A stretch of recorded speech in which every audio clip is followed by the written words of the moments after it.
Good morning, students. Let us today start with the next chapter, circles.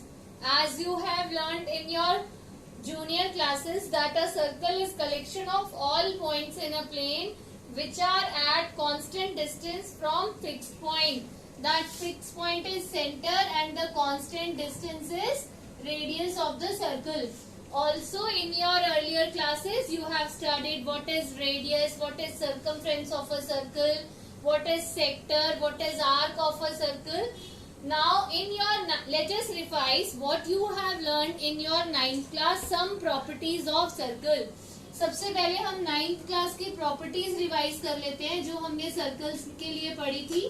First was equal chords, subtend, equal angle at the center. That means if AB and CD are two equal chords, then they subtend equal angles at the center. That means angle AOB is equal to COD. अगर AB CD के बराबर है तो ये जो angle AB centre पे बनाएगी वो एंगल जो एंगल CD सेंटर पे बनाएगी उसके बराबर होगा.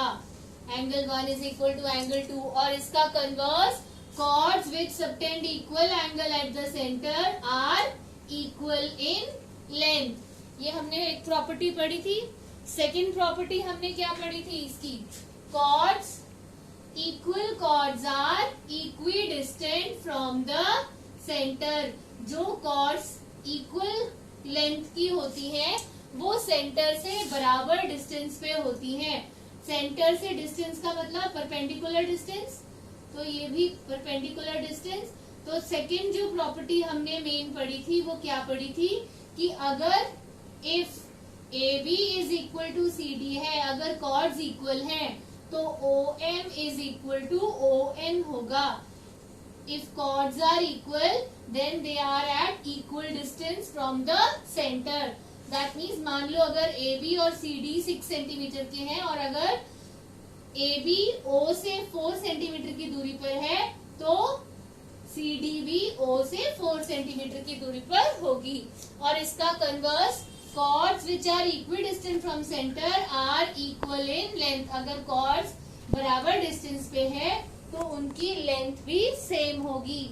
और हमने कौन सी प्रॉपर्टी पढ़ी थी कॉर्ड और सर्कल को लेके? Perpendicular from centre to a chord bisect the chord. Means अगर हम एक कॉर्ड की बात करते हैं और सेंटर की बात करते हैं, suppose consider the chord AB and center O and the distance और द परपेंडिकुलर OM. तो हमने इससे रिलेटेड क्या प्रॉपर्टी पढ़ी थी? Perpendicular from centre to a chord bisect the chord. मतलब अगर सेंटर से कॉर्ड के ऊपर एक परपेंडिकुलर बनाया जाए तो वो परपेंडिकुलर कॉर्ड को दो इक्वल पार्ट्स में डिवाइड करेगा. That means AM is equal to MB. और इसका कन्वर्स क्या था? Line segment joining the center of the circle to midpoint of the chord is perpendicular to the chord. ये हमारी नेक्स्ट प्रॉपर्टी थी. और हमने क्या प्रॉपर्टीज पढ़ी थी सर्कल्स को लेकर 9th क्लास में?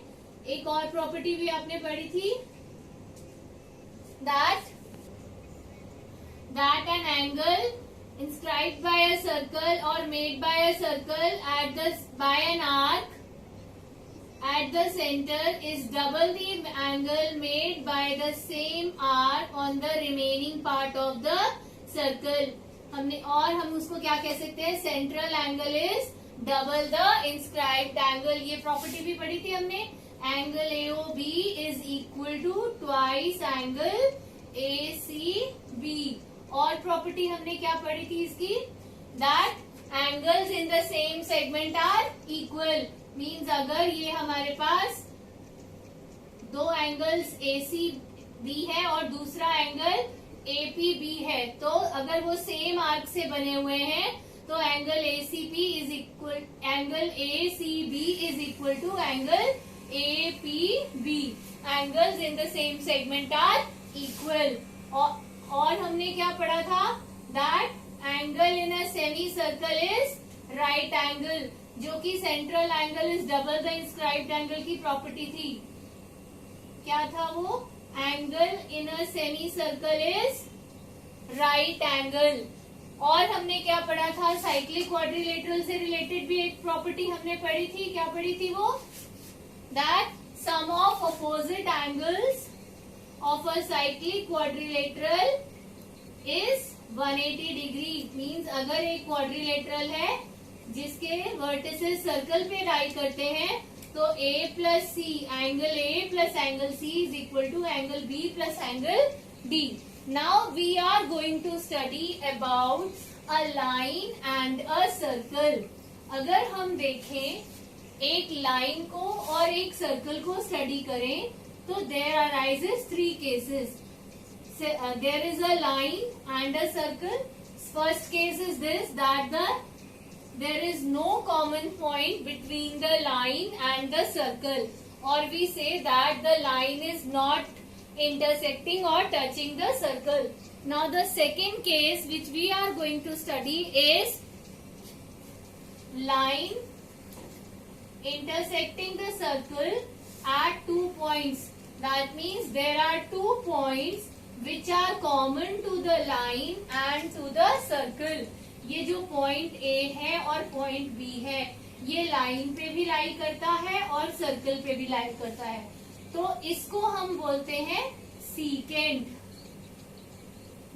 इस लाइन को, जो सर्कल को 2 पॉइंट्स में इंटरसेक्ट करती है, we call that as secant. इस केस में जहां पर ये बिल्कुल इंटरसेक्ट नहीं करती है, we just say that it is a non-intersecting line with respect to circle. In this case, we call a line which intersect the circle at 2 points is called secant to the circle. The third case is a line which touches the circle at 1 point. इसीलिए touch word use किया गया है, that it touches the circle at 1 point. Suppose xy is the line, it is touching the circle at the point P. Here it is, the point P is the only point which is common to both circle and the line. In this case we call xy as tangent to the circle. और इस chapter में mainly हम इस tangent to a circle के बारे में study करने वाले हैं. Now beta, 2 main things about the tangent and circle you should know. See here, there passes many lines through a point P, but only one line is there which is touching the circle at 1 point. We will do this by theorem also. Now you understand for time being that there on 1 point of a circle there lies only one tangent. Circle के एक point पर एक ही tangent होगी, बाकी सबके सब वो सीकेंस होंगे. Only one line will be there which is tangent to the circle. आप इन सबको अगर एक्सटेंड करोगे ये लाइंस को, तो ये सब सीकेंट बन जाएंगी. केवल एक ही लाइन होगी जो tangent होगी. तो एक पॉइंट के ऊपर at 1 point there lies only one tangent. अब क्योंकि circle is made up of many points, infinitely many points है सर्कल के ऊपर, तो there lies infinitely many tangents to a circle. Tangent circle की बहुत सारी है, इनफाइनाइटली मेनी टैंजेंट्स है. जितने पॉइंट्स है उतनी टैंजेंट्स है, बट एक पॉइंट पर एक टैंजेंट. तो पहली बात, at 1 point there lies only one tangent. A circle has infinite. Second point, a circle has infinitely many tangents. Now first point which we have learned here, that is at 1 point there is only one tangent. This we are going to study by the help of first theorem. The first theorem says, now it says, theorem 10.1 says, the tangent at any point of a circle is perpendicular to the radius through the point of contact. Point of contact is the point where the tangent is touching the circle. That means अगर एक tangent है circle पर, तो जिस point पे वो circle जो tangent है सर्कल को टच कर रही है, उस पॉइंट पे जो रेडियस है वो टैंजेंट के परपेंडिकुलर होगा। ये हमने प्रूव करना है। तो गिवन क्या है, given X Y is tangent to the circle with centre O and radius R at the point P. ये एक्स वाई टैंजेंट कहाँ पर है, पी पॉइंट पे। To prove OP is perpendicular to X Y, हमें prove करना है that radius OP is perpendicular to tangent X Y. अब construction क्या करनी है, take a point P on the circle other than, take a point Q on the circle other then P and join OQ। ये points के बारे में बाद में बात करेंगे। अभी हमने एक पॉइंट Q लिया है इसके ऊपर, टैंजेंट के ऊपर, सॉरी बेटा, और take a point Q on the tangent आएगा, on the tangent to the circle. Take a point Q on the tangent to the circle other than P and join OQ, और OQ को join करना है। tangent के ऊपर हमने एक point Q लेना है। अब जो पॉइंट Q हमने tangent पे लिया है वो नेसेसरली आउटसाइड द सर्कल ही लाई करेगा। तो मैंने यहाँ पे लिखा है point Q must lie outside the circle because if it lies inside the circle, the xy, then xy will become secant to the circle and not tangent. This means अगर मान लो कि ये पॉइंट जो है Q है वो अंदर लाई कर रहा है इसका, और क्योंकि ये xy पे लाई कर रहा है तो दो पॉइंट्स हो गए P भी और Q भी।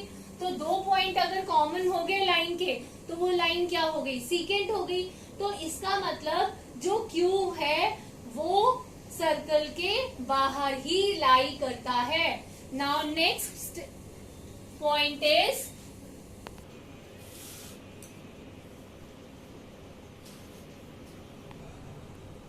सो बेटा this implies OQ is greater than OP।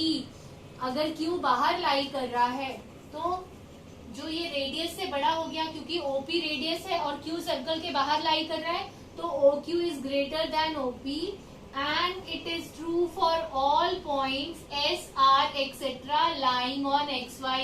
ये बात सभी उन सभी पॉइंट्स के लिए ट्रू है जो XY पे लाई करते हैं अदर देन P। P को छोड़कर बाकी सब पॉइंट्स जो कि XY पे लाई करते हैं उन सबके लिए ये बात ठीक है कि फॉर एग्जाम्पल R बाहर लाई कर रहा है तो OR is greater than OP। S भी लाई कर रहा है और वो भी बाहर लाई करेगा, OS is greater than OP। तो यहाँ पर मैंने वही लिखा है that is OR is greater than OP और OS is greater than OP and so on.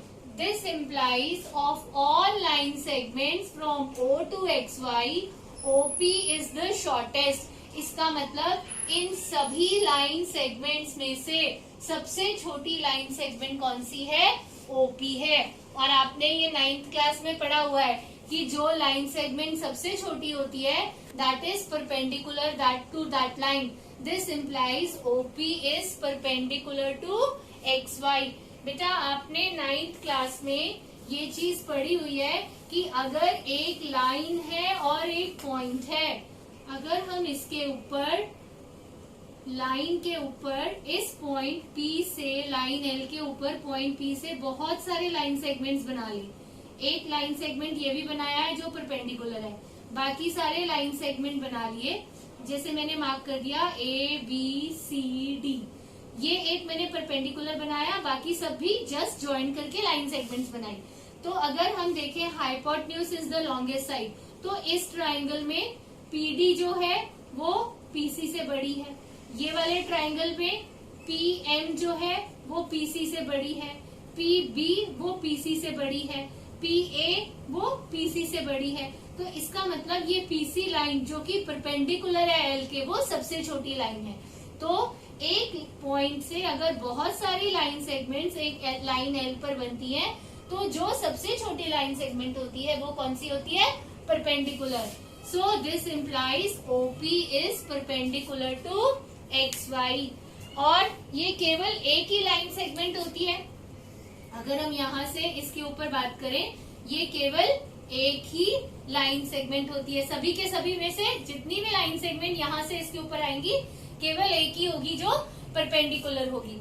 तो इससे हमें जो दो रिमार्क्स हमारे सामने आते हैं, first that at any point of the circle there lies only one tangent, जो मैंने आपको स्टार्टिंग में बताया था, एक पॉइंट के ऊपर एक ही परपेंडिकुलर आ रही है और वही परपेंडिकुलर से ये हम कहते हैं कि वो इस टैंजेंट के परपेंडिकुलर है।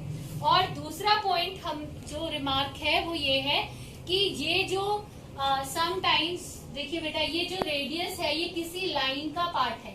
मान लो वो इस लाइन का पार्ट है, you know that line segment is a part of line.